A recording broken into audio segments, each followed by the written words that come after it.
CBS News is reporting that the special counsel, Robert Mueller, may soon issue new indictments. It's not clear who will be charged, but there are indications of it. And some suggest that political consultant Roger Stone may be on the list. Another possible target is a man called Jerome Corsi, a 72-year-old author, and by the way, Harvard-trained political scientist. He's an associate of Stone's. Corsi has said he expects charges soon. What for? Well, apparently perjury. Corsi says he was manipulated into making false statements to Mueller's lawyers. And if that's true, obviously it's not good. But let's put this into some perspective. False statements are everywhere in Washington. That's what the city specializes in. And not just false statements about small things. Barack Obama told you your premiums would go down and you could keep your doctor. Jim Clapper told Congress that the NSA was not spying on you. Clapper said that under oath. It was an outright lie. He was never charged. So the obvious lesson is, as long as you're powerful and your lie is big enough, you are never, ever charged in Washington. No one is. You can wreck an entire healthcare system. You can take an entire country to war under false pretenses. You can kill American citizens with drone strikes. And you can lie about all of it. And nobody will ever think for a moment about prosecuting you.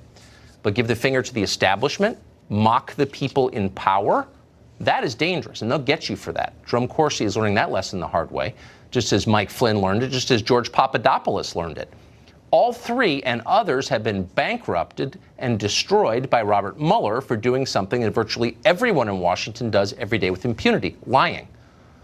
So what was the point of all of this? Why are we destroying all these people? What's the justification for it? Well, it was supposed to be Russia, remember? There were foreign spies afoot. There were dark forces sent by Vladimir Putin to destroy our democracy here in America. That's what they told us again and again on cable news. And that's how we were sold on the Mueller investigation in the first place.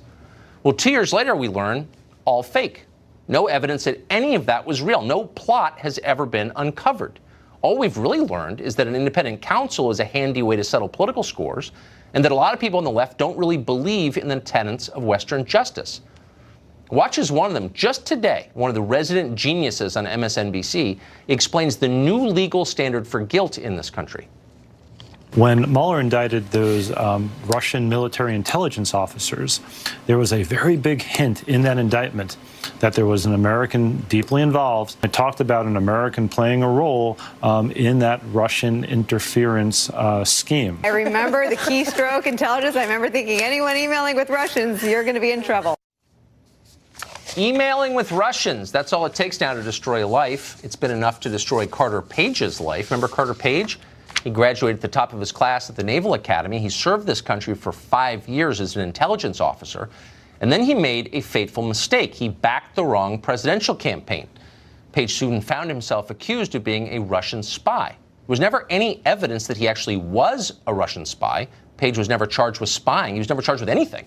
Didn't matter. The ghouls on cable news kept up the drumbeat. Carter Page, Russia! Carter Page, Russia!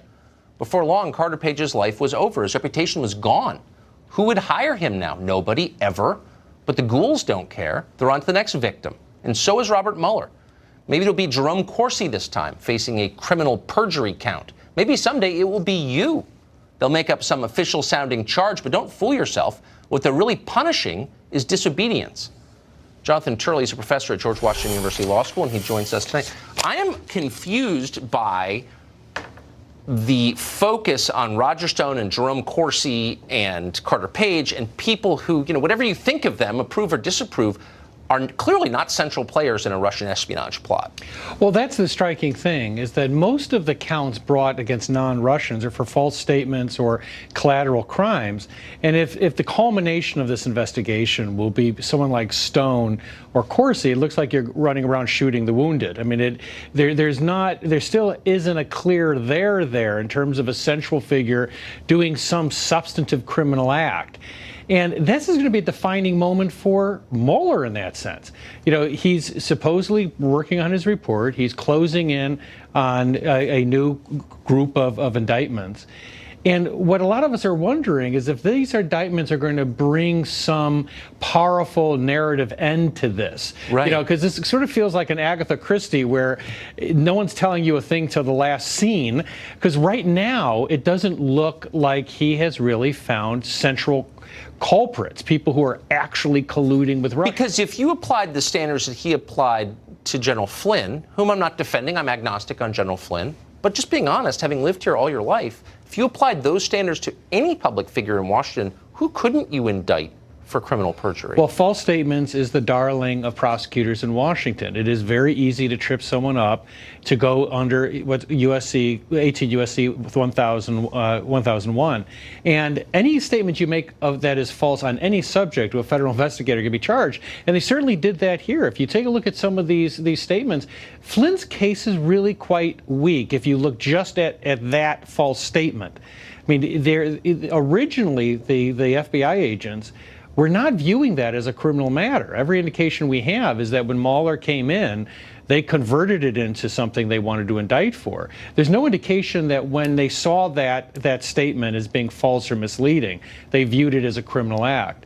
And so the real question for Mueller is whether at the end of this investigation, I do think we can see it from here, are we going to have a figure step forward where you go, okay, I get it. You know, you were on this guy's if there's path. a Russia plot, tell me what it is. I want to arrest the perpetrators. Right, but someone like Stone himself says he's a performer. Of course. And to indict him is like shooting a mime in Central Park. He's an annoying character, perhaps, but you're still wondering, why did you wait all this time to indict Roger Stone? And, all the earlier filings said that they have no evidence that anyone knowingly engaged the Russians, and that would have included Stone. So we'd have to see a very new shift in the narrative from the past filings. I think it's disgusting. Professor, thank you very much.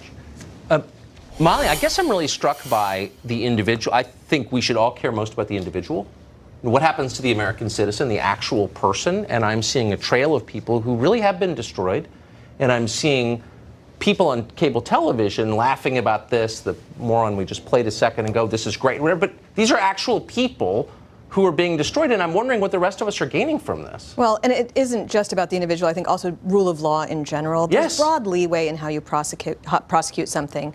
The Department of Justice chose differently when it was investigating Hillary Clinton. They had a lot of people, up to and including Hillary Clinton, on false statement charges. If you read the Inspector General report that looked at that investigation, they knew they had Hillary Clinton on making false statements. She was never charged with a crime, even though she could have been, and this isn't even mentioning that she could have been charged with all sorts of crimes with how she handled her classified information. So you want to not just have fairness in how you handle an individual investigation, but across different investigations. When you see that one group of people gets away with anything, no matter what it is, and another group of people gets brought up on process charges when we were promised, quite dramatically, treasonous collusion with Russia to steal the 2016 election. And that's not a good situation. One of the costs here is the cynicism this engenders in all of us. We don't believe in the system anymore. Well, there's a reason we've talked about how in other countries they find the man and then they find the crime. They decide someone's guilty and then they figure out how it's done. That's not how we're supposed to do it in this country. We're supposed to start with a crime and then work back from there. Yes. And that is not, in this case we can see they're going after people who supported Trump. It doesn't even matter in the end how much they charge them with, because the real problem is that they've had to spend all this money defending themselves. They've made it so that it's hard for people to stand up and align I know a lot of of them personally, and I know that they've been destroyed by it, and no one seems to care. I care. Thank you very much.